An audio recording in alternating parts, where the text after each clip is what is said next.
Hello and welcome to Shaken Not Burned, a cocktail of solutions for a sustainable future.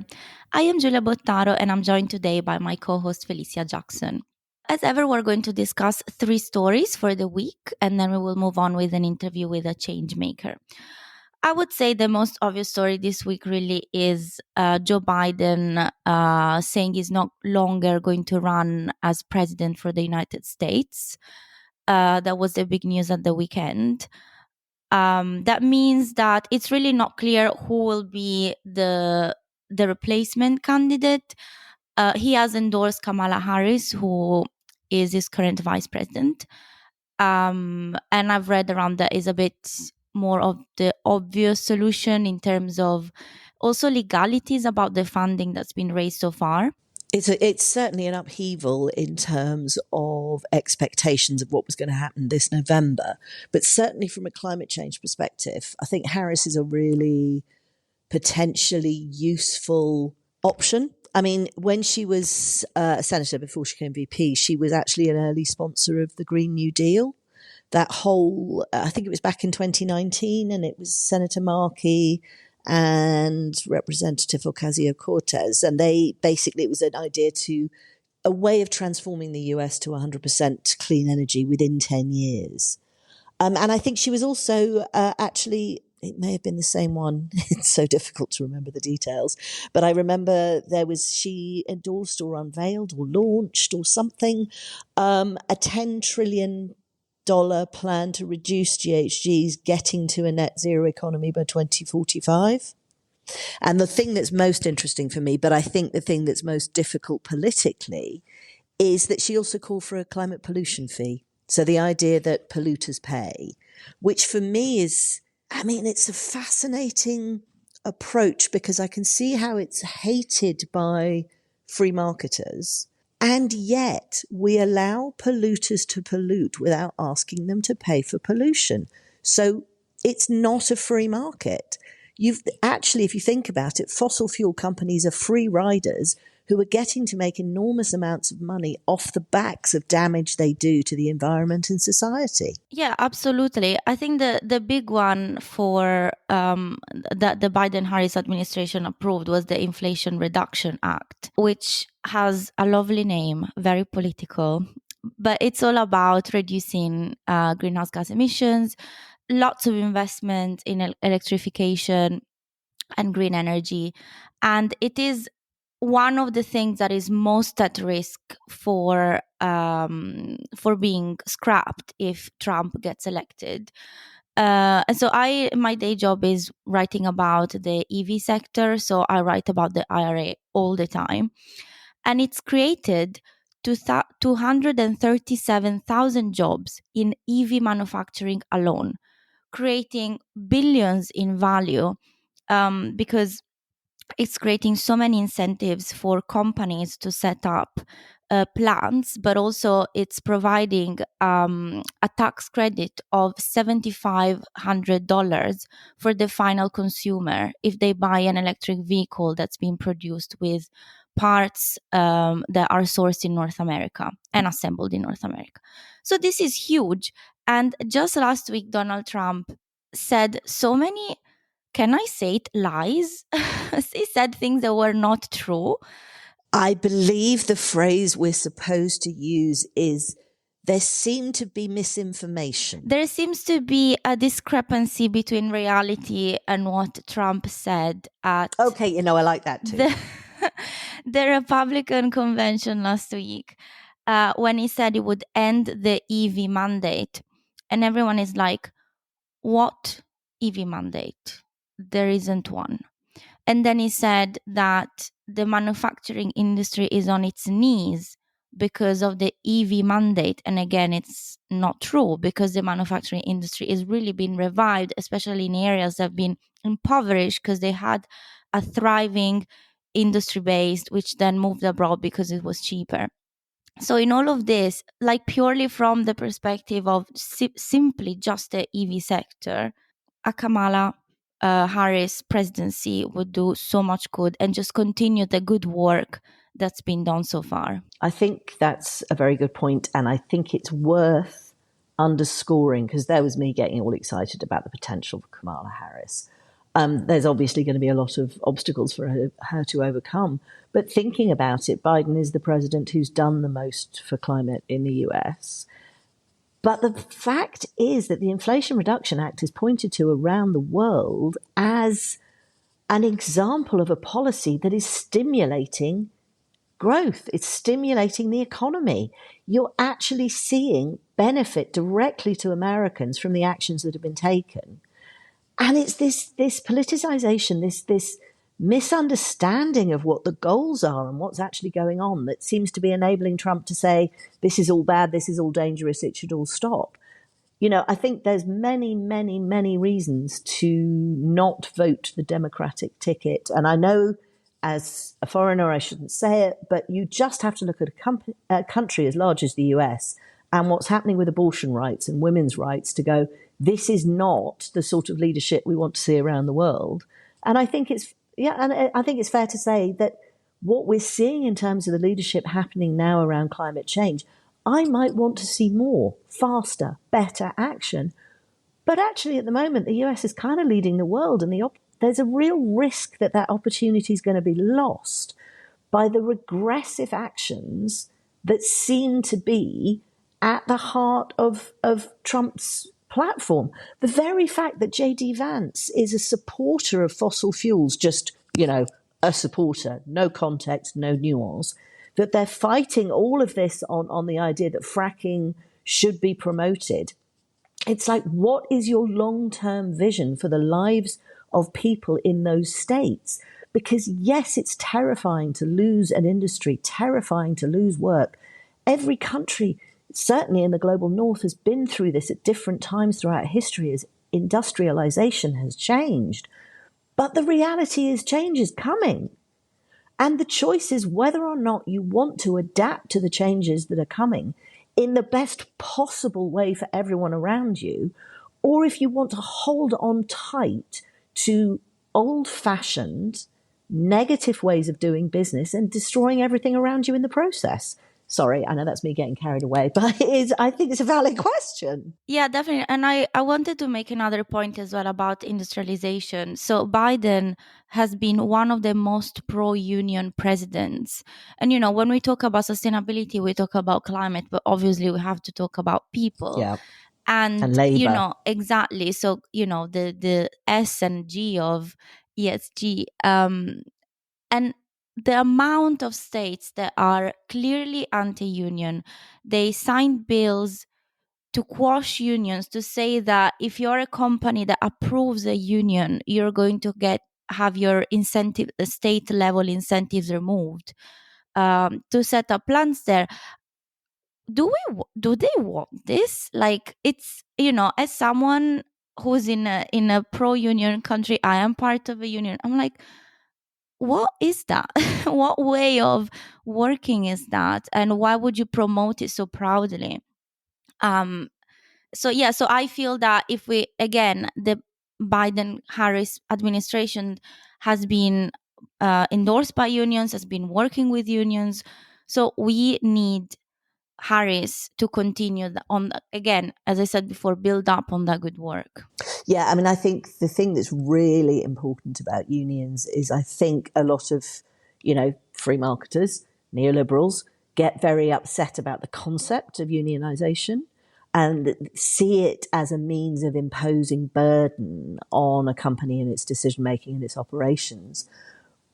But there has to be some kind of balance. This is the bit I don't understand when it comes to all this long-term planning and what you want the future to look like. And, if you don't have a healthy society, you can't sell them anything. So how's capitalism going to work? You have to have enough money. It feels like this is in the US, that this paradigm is playing out where you're supposed to pull yourself up by your bootstraps. It's all about the American dream.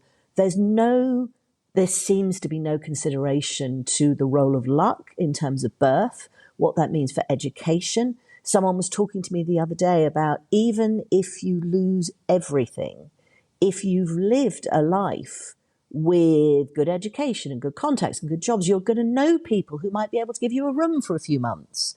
You've got a safety net of some kind. You cannot have a functioning society if you don't have a safety net, if you don't pay people a living wage, if you don't have the means to access healthcare. You know, no. No, it's hugely problematic. At least the intention. Yeah, there just seems to be some level of understanding. And sorry, and just to be clear about this, politics is, I think, at heart the root problem, because I remember with the European elections, all the farmers were demonstrating against the Green Deal before the elections happened. And it's like, okay, I understand that the Green Deal might make diesel more expensive in the very short term, but long term, if we don't change the way in which we run the food system, medium-sized, small-sized agricultures, small landholders, their businesses will be destroyed. And what you'll get is those few companies taking resources from all over the world and funneling it to whoever's got the most money to pay for it. There's got to be a better understanding, better communication of what's going on, of what the short-term implications are, of what the long-term need is. You know, people get scared when their lives change, and especially when that comes from the outside, from people you consider elites or politicians who are far removed from your concerns. We've got to find some kind of balance in the way in which we talk to each other, because that seems to be what we've lost. Absolutely. And, before we digress further, let's just say Harris for president. Yeah. I just feel that if we move into European politics, it's just going to be an entire special Yes, and we in shouldn't its own do it. right. And but don't forget, we're not saying, Harris for president because we have no say. We are simply saying it's a huge opportunity for the US to commit to action on respecting human beings' rights, respecting the need to take action on climate change, and focusing on the potential to really grow the US economy and provide a future. Yes, and also these 4 years that whoever is elected in November will be president for take us to basically 2029, right? The start of basically the end of the decade. And this has been called the critical decade. Yeah, it's make or break. Exactly. Set the world on track to achieve the Paris Agreement goals and achieve all the goals that countries have set globally. So yes, this is really crucial and we'll keep a very close eye on it. But I also think this is a really good time to sort of segue to my story for today, which is actually about some research. And the reason I think it's really important is if we're talking about the options for the next 4 years, we need to think about what is it that investors are considering important, that they're wanting to pay attention to. And KPMG has just come out with a survey that basically says that in mergers and acquisitions, you're seeing companies that have got high ESG maturity, which means they've got plans and an understanding and taking action. They're actually seeing a premium in their valuation when it comes to someone buying them. And it's called the Global ESG Due Diligence Study 2024. And it actually talks to about 600 different professionals. And basically it's saying that ESG is becoming more and more important in deal making. And despite the backlash that there's been against ESG, and despite a slowdown in overall M&A activity, they've actually seen this trend persisting. They've seen it continuing.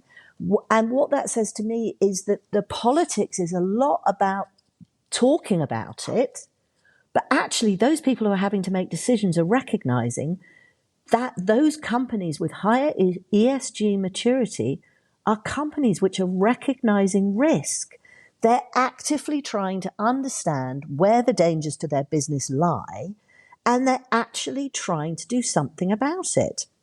Now, obviously, there's lots of different levels at which this can work. A lot of the time, obviously, this is still for us fairly early stage, that focus on a carbon footprint and decarbonisation and exposure to climate related risks. There's a lot of stuff around nature that obviously hasn't been integrated. But what you're seeing, I think, is this trend that ESG and investment decisions is becoming non negotiable. It's becoming a necessary factor. The reason I got so excited about this is that valuation is obviously a hugely important, well, it's for many people the most important factor in doing a deal. But this actually builds on a really recent report from the EdHec Business School and the Climate Risk Institute there. And they've actually warned that global equity losses could be over 50% unless we actually accelerate decarbonisation. So, what you've got is you've got academics, you've got investors on the ground all going, oh, this is really important. We need to pay attention to it. I mean, the 50% is clearly if we hit climate tipping points. But generally speaking, I think they're saying that about 40% of global equity value is at risk. That's insane. Yeah, and I think this is really interesting. It just shows that companies are starting to adopt that long-term view about sustainability, and we mentioned earlier when it came to, we're reviving fossil fuels. Who are we doing this for? Like, what is the long-term plan? And with companies starting to assess this type of risks really means that they're starting to understand that this is not a joke. This is not a theoretical exercise. This is real impact on people and businesses. So yeah, I am too very excited about this survey. This is nice to hear. Also because everyone, like when it comes to ESG investments, everyone's like, oh, they are more expensive, they're this and that, but there is there is a reason why, and they will deliver the returns. And if we just all make all investments ESG and sustainable, then it's an Solves all our problems. equalizer. Exactly. Yeah, I think we might be a way off that. And I think when it comes to the EdHec climate risk report, there is an element where they actually, upgraded the integrated assessment models they used. But the whole point about integrated assessment models is they're supposed to use the latest in climate science. They're supposed to use the latest in, prediction in economic reality. But what they did was they modeled performance in relationship to equity valuation. And it means that the value of financial assets are not immune to climate change and the environment and social factors and governance factors. I just think it's such an important message to get across, because I'm still having conversations with people who say, well, yeah, climate change obviously is a problem, but, can't really do anything about it, makes no difference, and just ignore it. Yeah, it's funny that you're talking about assessments, because that's a real amazing segue into my story, which is about the London Climate Resilience Review. As the name might suggest, this is an assessment into how London is prepared, the city of London, well, Greater London, is prepared for extreme weather events caused by global warming and climate change. So it was commissioned by the mayor. And it's revealing some really startling information. There is a lot. It's a very big report. I'm just going to read you some examples. So, for example, the extreme flooding of July 2021 cost local authorities tens of millions, with aggregate insured losses estimated to be over £100 million. And it displaced residents and disrupted services, and created upheaval.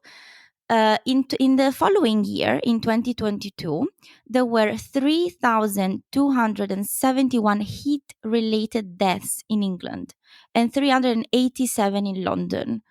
Can we just sit with this for a minute? Because I think when people think of England, at least, people abroad, they don't think about a place where people would die of heat. Yet it's happening. This is 2 years ago. So who knows how many there will be, and this number may keep increasing as temperatures do increase. And then one final startling fact, which is in July 2022, London hit 40 degrees Celsius. That meant that there was a 50% increase in water consumption while the reservoirs were already at their lowest for 30 years. And wildfire pushed the London Fire Brigade to its limits.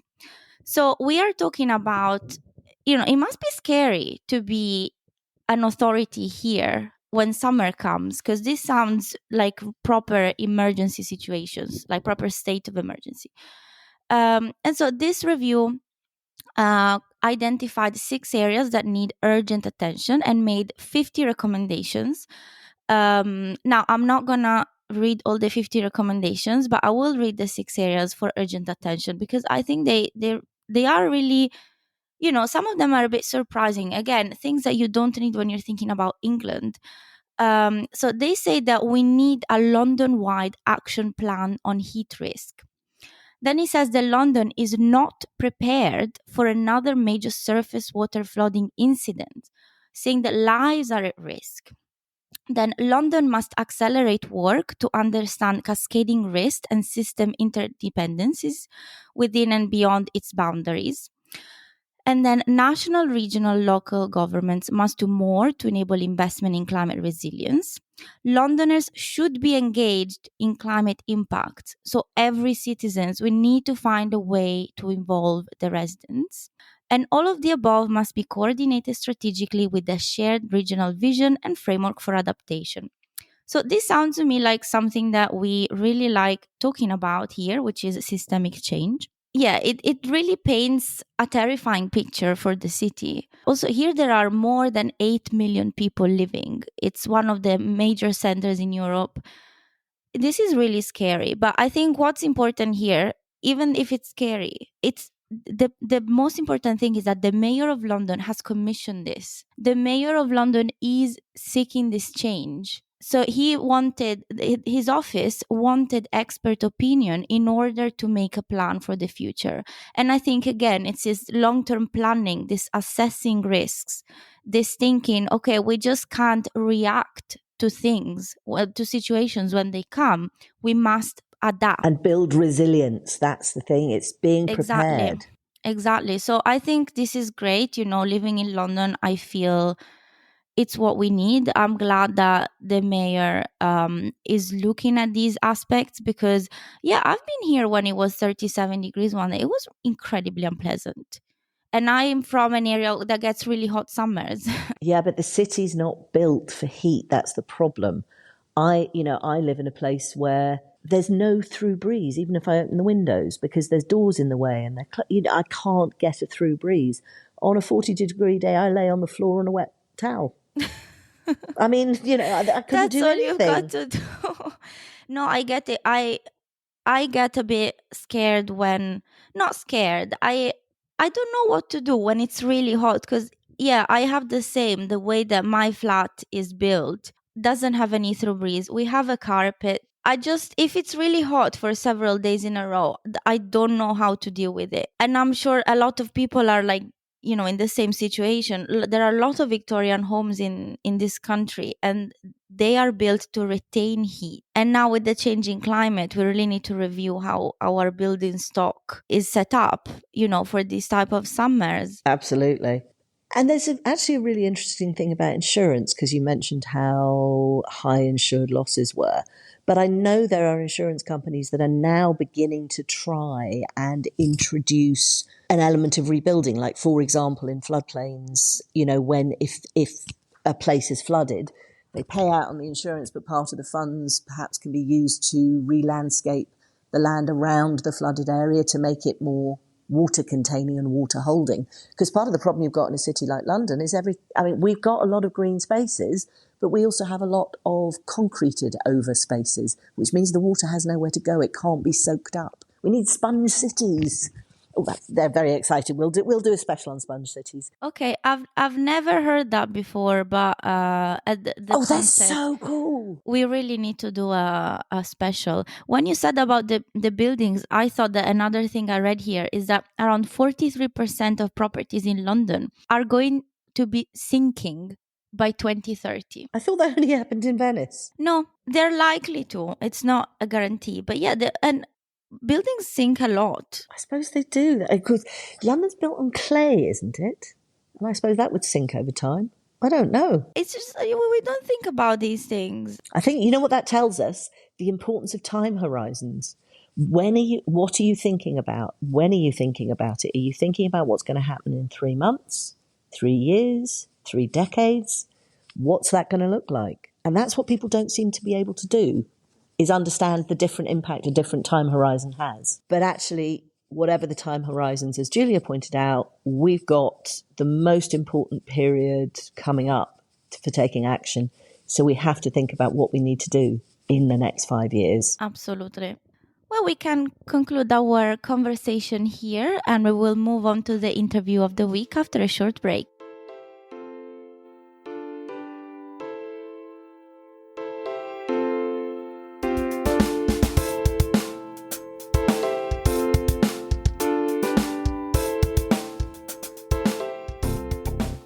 Hello and welcome back to Shaken Not Burned. Today we're joined by Deborah Johnson, Head of ESG, and Helen Boggs, Head of Marketing at Agilitas IT Solutions. This is a company that basically supports the critical infrastructure, technology-wise, of companies across multiple sectors. So, Helen, Deborah, could you introduce yourselves and Agilitas and what you do? Yeah, absolutely. Lovely to meet you, Felicia. So I'm Helen Boggs. I've worked as head of marketing here at Agilitas. I'm coming up to have worked here for 3 years. In my career, I've worked across a number of different industries, including hospitality, software, the marine sector, engineering, so a real variety. And it's quite nice because you gain lots of different perspectives from those, and then you can kind of each industry you work in, kind of you can bring that knowledge with you each time. So that's keeps it nice and varied. I think the key to my role is understanding the pain points of our stakeholders, that being customers, employees, owners, it's everyone, and being able to clearly communicate that and how us as a business can solve the problems. I think that's a really, really interesting point. Just the recognition that whatever business you're in and however it operates, there are different things that are going to be problems for you. And actually understanding that is the first step towards actually being able to solve problems. Deborah. Hi, Felicia. So I've worked in the IT kind of hardware maintenance industry for about 20 years, starting out in compliance, looking after, generally it was your ISOs 9001, 27001. And then I joined Agilitas, again, about 3 years ago, same as Helen, and started out as compliance, looking after the ISOs that Agilitas have. And then more recently, as ESG became more important to the business, moved into the position of head of ESG. So working very closely with Helen in that area. So yeah, we found that it's something that's really important to our customers. ESG is growing, so there was a need for a specific ESG area within the business. Excellent, thank you. Now, before we get into the specifics about ESG and sustainability, can you talk to me about why Agilitas's work is so important? What is it that you do for clients? So we specialise in hardware maintenance and global storage and logistics services. I guess is our core. We're channel only, so we only work with channel partners, and we support some of the biggest brands in the world with their technology infrastructure. I think what's really interesting about Agilitas is we've probably been kind of doing sustainability before it was, I guess, a marketing thing as well. So that's how the model was built, and we always say that it was in the DNA of Agilitas. So like our hardware maintenance services, for example, when a part breaks anywhere in the world, we will send the replacement part, but we will also bring the part that's broken back to Nottingham, where our repair hub is. We've got a team of engineers. They will, if they can, they will repair it and put it back on in our warehouse to use again. If it can't be fixed. It's stripped down so that any of the parts that can be used are then used and recycled. And we have a 0% we to landfill policy. So it's important that nothing goes, no electronics go to landfill. So that's how our model has been built, and it's probably only recently that, maybe in the last kind of few years, that we've really shouted about it, and maybe something that we still don't shout about enough. Well, I think anything that focuses on the idea of keeping resources within the system is a fascinating model, and the fact that you've been sort of working on this for so long says something quite interesting about how a corporate operational strategy can actually be resource efficient and keep things in the system, and align that idea with operational decision making. Yeah, I mean, if I can chip in there as well, I mean, as Helen said, it's always kind of this whole circular economy has always been within our DNA. It's the core of actually what we do. And with the rework reuse model that we have, this actually helps our customers as well with their carbon footprinting, because we're reusing tech. So we're extending the life cycle of technology as well. So not only is that helping us to keep our carbon footprint down, but that's actually helping our customers as well to actually reduce their carbon footprint, because we've got that extension of the life cycle of technology. And I think that whole thing goes hand in hand with efficiency. So by reducing that, like Helen said, we have a zero to landfill policy. So reducing that waste, reducing waste collections, it means that we're making huge efficiencies within the business as well. So that helps reduce our costs, reduce our waste, and helps us again with our customers' carbon footprint. That's wonderful. What I'd love to talk about here is one of the things that always comes up for me is this difference between ESG and sustainability. What do they actually mean to a company? And what is it that Agilitas can do that will help companies with each of those things? I mean, for me, ESG, I came into it, I guess, like a lot of people did, not understanding what the difference was between sustainability and ESG.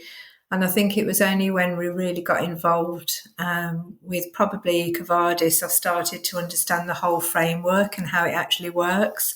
So instead of just being measured against your carbon footprint, your whole sustainability, we're also being measured about the whole governance side as well. And also the social side, which is really, really, really important. So I think for us, it's brought that more to the forefront as well, because we've got that measurement against your labour and your human rights. So looking at all of that training within the business, the community aspect as well. So what we're actually doing within the community to help the community. So all of those things are bundled together. So they're really being governed and measured against all these different areas. So this was something that I had never really understood, I guess, until we started going down the EcoVadis route. And because you're so measured against everything and everything's so evidential, it really gave us a good understanding of what we needed to do as a business to make sure that we're doing well across all areas, across that whole framework. Something that's fascinating there is the level of data that's required in order to do that. And the idea that, in fact, not only are you measuring your internal behavior, which enables you to be clear about what you're doing, but that actually provides data sets towards clients to help them report on what. Oh, definitely. I mean, I think I was going to probably mention this later on, but in regards data, to us, that is absolutely huge. I mean, as a business, you always collect data anyway, but it's when you actually start going down this route of ESG and sustainability, your carbon footprint, you realise that the data you're collecting may be good for one area of the business, but it doesn't actually help us for what we're doing here. So having to actually re-look and rethink about the way we actually collect data and what we can use it for, I mean, when we first went down the route, we're actually creating our first carbon management report now. And going down all the scope 3s, once we started realising the downstream, your upstreams, your business travel, I mean, that data was there, but not in the way that we needed it. So we've had to kind of go back and recreate, well, not recreate that data, look at how we've set it out, lay it out differently, and then look in the future of how we can create more automatic reporting so that we can just have all of that data there and we don't have to manipulate it to make it match what we need. Because we have all of that raft of data there, but we needed to manipulate it and say, well, okay, we need that data to show us what the mileage is for our transportation. So how do we get that? And then having to go back and go, this was your from, this was your to, and actually work that out. So we had to physically go down that route, working it out in that way. But now, moving forward, we've looked at how we can do that better and smarter. So that actual data there then helps us to show our customers what we can do for them and how we can tell them what their carbon footprint is for the service that we provide specifically for them, because we do get asked that and we haven't actually been able to report on that properly in the past. We've had to say, no, we don't have that data, but now we're going down this route. We understand how important that data is and how it's actually going to help us and our customers. So would it be fair to sort of say that, in a sense, the ESG frameworks, the measurement that's being called for so much, is about getting that data into a usable format, and sustainability is perhaps more about how you use that data to make long-term decisions? Absolutely. I think data accessibility has almost become as important as the data itself, and that ease of extracting it, which Deb was alluding to. But yeah, then when you have all that data, how are you going to change your business? How are you going to put a carbon reduction strategy in place? Are you going to offset? Are you going to focus on reducing? Where do you see the biggest gains? Is there some kind of quick wins that you can have? There's arguments that some areas of your business you might not be able to change straight away because you're reliant on technology changing or a process changing. Employees are still going to have to travel to work a lot of the time. I know some are hybrid or remote, but for many, if they're shipping parts, they're going to need to be in a physical location.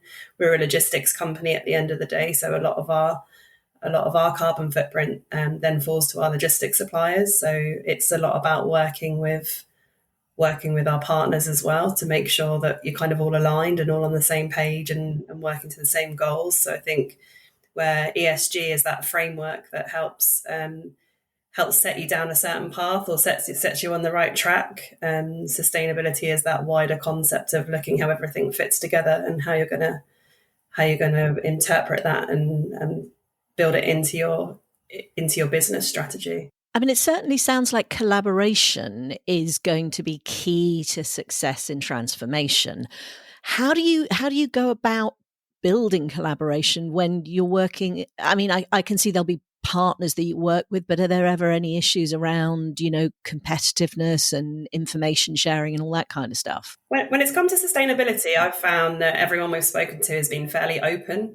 And us ourselves, we're very open with what we do because even in the channel, I do find that there's a lot of blurred lines between who's a supplier, who's a customer, who's a partner, because you can all do a little bit of everything. You've all got your own specialisms, but I think with sustainability, you are all in it together. And I think I generally feel that people have been quite open and supportive of sharing, where they've made quick wins. So the reason why we went down the EcoVadis route in the first place was because that was recommended by one of our customers a few years ago. And likewise, we've spoken to other suppliers and customers about things that we're doing, and they've been open to look at that. So I do think collaboration is key with this one. I agree with that. And it's quite interesting as well with the collaboration that we've had. the differences between the different levels that different customers or different companies are within their ESG roadmap. So you get some that bigger companies that you might think would be way ahead that maybe aren't as far ahead as we are. And I think that's really helped us. It surprised us and made us realise how well we actually are doing, and what the level of our understanding as well. And not only that, we've internally, we've really educated, I would say, within the business as well, because everything we do is kind of talked about. ESG is really there at the forefront internally as well. We have our green team, we have our sustainability site within the business so people can see what we're doing. So I think building that whole culture as well is really important to what we're doing. And that's fascinating because, that's almost talking about the transformation of a business. So, I mean, one of the questions that always springs to mind is, what does success look like for you? And so I think because we are a channel-only business, there's an element of success for us is when our customers experience success. And I think that's, I guess, going back to that collaboration piece of why that's so important. But I think as well, we've developed, we talk about customer experience quite a lot, but we've kind of expanded that a little bit to total experience, under the belief that everything links. So we have a total experience approach that our current strategy is built off, and it has kind of like 5 key pillars. So there's our people, which is all about the employee experience. And obviously we've mentioned that ESG, the social. I think the S in ESG often gets forgotten about. We always talk about carbon and, net zero, but the social aspect of that is really, really important. So that's one of the pillars. We have delivering excellence, which is all linked to our service. Voice of the customer, which is all about how we measure our customer experience. We have technology and automation, which is all about the user experience, not just for customers, but for our employees as well. And then the 5th pillar is actually sustainability. So rather than sustainability being that extra bit on the side that gets left to one person, it's actually integrated into our total experience strategy.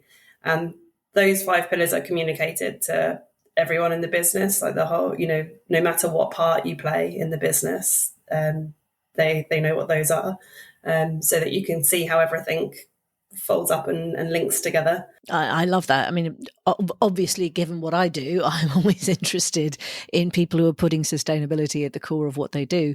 But there's a lovely idea about actually including that total experience, because if you're making a sustainable business, it's one that's going to be there for the long run.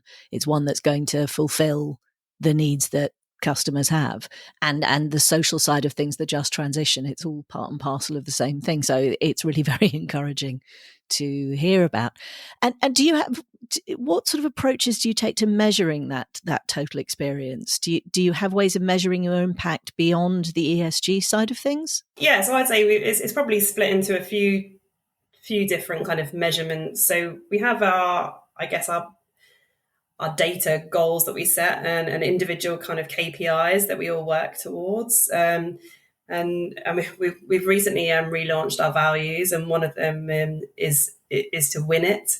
And I think when we talk about winning it, it's not just about winning a sale; it's kind of winning your kind of personal KPIs. And so we're focusing a lot more on kind of rewarding and recognition on people achieving their own individual kind of KPIs. So I think all the data bit plays a part. Then measuring the kind of more strategic goals, I suppose. Our Voice of the Customer campaign is probably the key one there. So we collect a net promoter score within that, but it goes beyond just kind of, what's the score, 1 to 10. We actually want to kind of find out more about their strategic objectives and how we can shape our strategy going forward to link with theirs.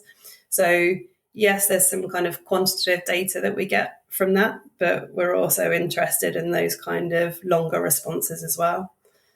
And then I guess there's the more ESG framework data that we collect that Deb works on.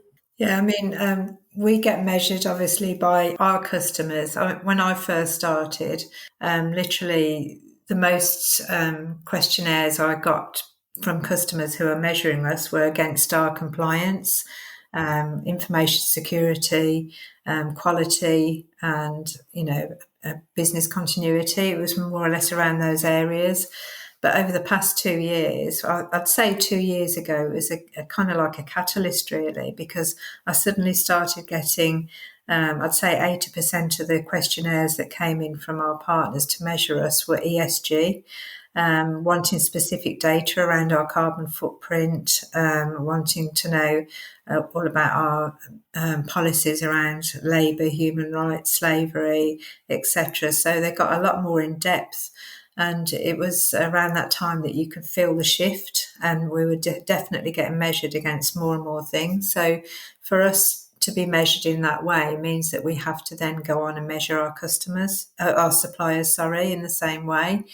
So it definitely has a knock-on effect to how we work, and you have to think about our partners are thinking about who they work with, and then in effect we're working again with our suppliers, trying to pick the suppliers that actually align with us and align with our goals, so that we can help that success ring to go back to our customers as well. What's really interesting to me about that is that you're literally talking about the cascade effect that was discussed with the introduction of regulation around reporting, because everybody has to report to somebody on what they're doing.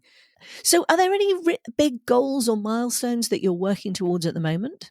I am, definitely.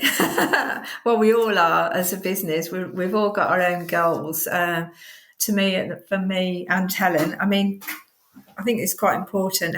You mentioned about marketing, working really closely with ESG. It is a real partnership. We work really hard together. So one of the main goals at the moment is EcoVadis this year's submission. So we went down that route 2 years ago, and we got bronze on our first submission. It was an eye-opener, the amount of information you have to submit. And then last year we were lucky enough to get silver. So we moved up to silver with a 90 out of 100 score against the environmental side. So we were really proud of that. And then this year we're looking to go for gold. So we're hoping to go for gold now. And then also as part of that, we're working on our first full carbon management report covering all of the scope 3s. And all of that data as well will be verified externally. So we know that we can prove that we haven't just, made it all up. It's all going to be externally verified. So that's the second goal. And then the third goal, which will come from that, will be our first carbon reduction report. So a full reduction report that we can then actually submit to the Science Based Targets Initiative, who we signed up and made a commitment 2 years ago as well. So that's due to be submitted early next year. But I think we'll be ahead of target on that one and get that submitted this year, hopefully. Excellent. I think there's an element as well. So obviously a lot of the things that all link to EcoVadis are quite tangible. So like data, is you either have it or you don't. And so if you don't have it, you've got to set a framework or, to put that in place, and, we'll put in a different process to capture it. And so that is a really important element of what we're doing. But I think the cultural side is also very important and perhaps harder to measure, because there isn't necessarily a data set for measuring how engaged your employees are towards sustainability. So we try and set little individual targets and goals for ourselves, which might not sound like very much, but it might be, for example, to come up with a sustainable initiative every quarter for our employees. So one quarter we had, we actually partnered with one of our customers, and between the two companies, we did like a gardening, like wildflower competition. And it was, we handed out lots of seeds, and it doesn't sound like much, when you're kind of looking at some of the, the data that you're kind of pulling in on, for your tracking your scope 3s, but it's more about changing that mindset. And that's quite important. And I think one of my proudest moments was we'd done all of that before I went on maternity leave, and I had a few months out on maternity leave. And when I came back there was actually a few people talking about sustainability rather than me always, or me and Deb like talking about it. And it was just quite nice to hear. It just naturally, people, perhaps me and Deb get people ask, oh, we've just had this idea, and what do you think of this? And in our warehouse, they were really good at coming up with like new ways to improve the packaging and things like that. So every department has to think of their areas, but you can't, as much as you try, you can't force that on people. A lot of it's got to come from themselves. And so setting those little, smaller goals that might not sound much, but they actually have a lot of weight and a lot of movement when they get going. So you've actually sort of flagged up the fact that mindset change is one of the really big challenges. There's data issues. You've mentioned that you'll find out you need to provide data in a way that you haven't, but that's quite concrete and something that, it takes time and effort, but it's doable. It's understandable in a way that mindset change is not. And it's fascinating to hear. Especially, I love the wildflower thing, because it is that thing of, it speaks to something people really care about themselves. But what other challenges have you faced in trying to drive the transformation forward? I guess initially it's when you suddenly start talking internally to people about sustainability. When we first started down this route, it was quite difficult to get people really engaged in it. And I think that's because people were so focused on their area of the business and what they were doing day to day and the targets, etc., that they had themselves, part of their business strategy. It came kind of secondary. But I think the harder that Helen and I have worked, and especially Helen with the kind of marketing side, and I think that's really shows how important it is for marketing and ESG to work together, because what Helen and her team have done have really kind of pushed the information forward, what we can do, why we're doing it. So it's all out there, it's understandable. And we've also had like volunteering days. So we have people will go out and help in the community. For example, I think we laid a path down for wheelchairs and pushchairs in one of the local parks, that type of thing. And then we also offer everybody one volunteering day a year as well that they can use. So they can either have the whole day or split it out into hours to something that they actually want to volunteer for.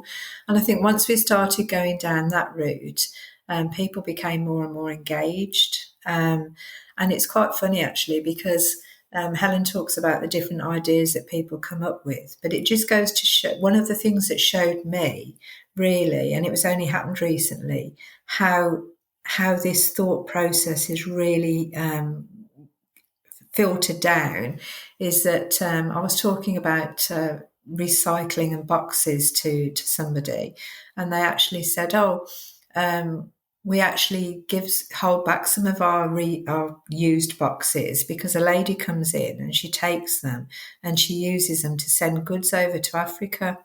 Now, I didn't even know that as head of ESG and Helen as marketing that we were actually doing that, but that's something that somebody within the warehouse had actually started doing themselves. So they'd kick-started that little project themselves.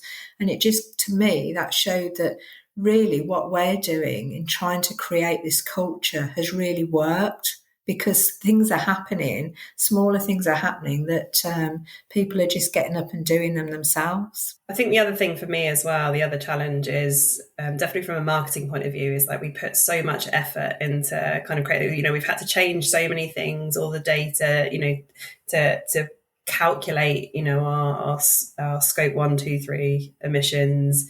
And then obviously we'll be putting this carbon reduction plan in. And then from our customer point of view about obviously how our circular economy can help them. And there's almost so much. It's like, how do you communicate that in a way that your customers are going to relate to? You've got to, kind of capture their attention. I mean, and to get across all that kind of work and effort and to show the benefits to them as well and how we can help.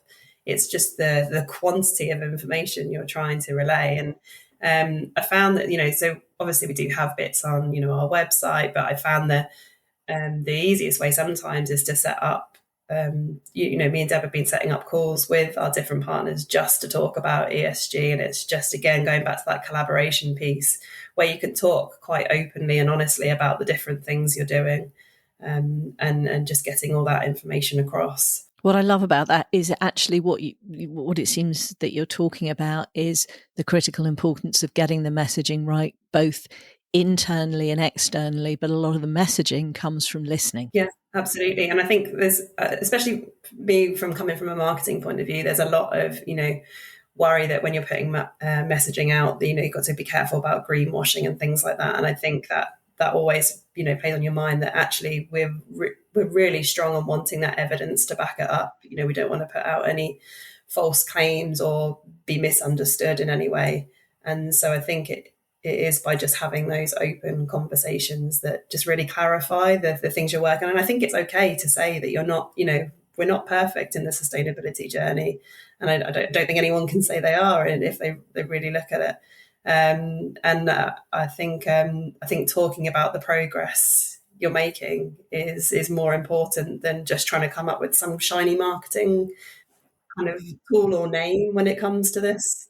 Certainly something I've seen is that thing about transparency and integrity, and this idea that, we don't know enough to know whether what we're doing is exactly right. But it's that famous old phrase, don't let the perfect get in the way of the good. You've got to start somewhere. Yeah, I was going to say something very similar. I was going to say my favourite one was don't let perfection hamper your progress. Ugh. There you go. It is exactly the same thing. It's a really, really interesting one. Well, I mean, on that note, I think that's a very positive message to send to the audience, which is pay attention, listen, learn, and do. Is there anything I haven't asked you about that you wish that I had? I think the really interesting one, and I don't know the answer to this, but it's just maybe a thought, is how AI is going to affect all our sustainability efforts going forward. So I'm personally quite excited in the way that if it can really help with the data element. And obviously we went back at the start when we talked about what's the difference between ESG and sustainability, and how you can kind of take all the data you're collecting from an ESG point of view and build that into a sustainability strategy. And I wonder whether AI can help with some of those aspects, and almost speed up the process, because I think we've found, when you're starting from scratch, it's quite a lengthy progress. I think that's a really, really important point, especially given how short a space of time we've got to act. Yeah, we had quite a big discussion about that earlier, the whole AI and how it can help the business, and that forward thinking, future proofing, I think Helen was stating it as. Yeah, I think the only thing we have to worry about is how we manage the energy demand growth. But that hopefully is somebody else's problem. We can get them to come up with a solution for it. Excellent. Well, listen, Helen, Deborah, thank you so much for joining me this afternoon. I hope our listeners have enjoyed learning from you. And for our listeners, don't forget to like and subscribe wherever you get your podcasts.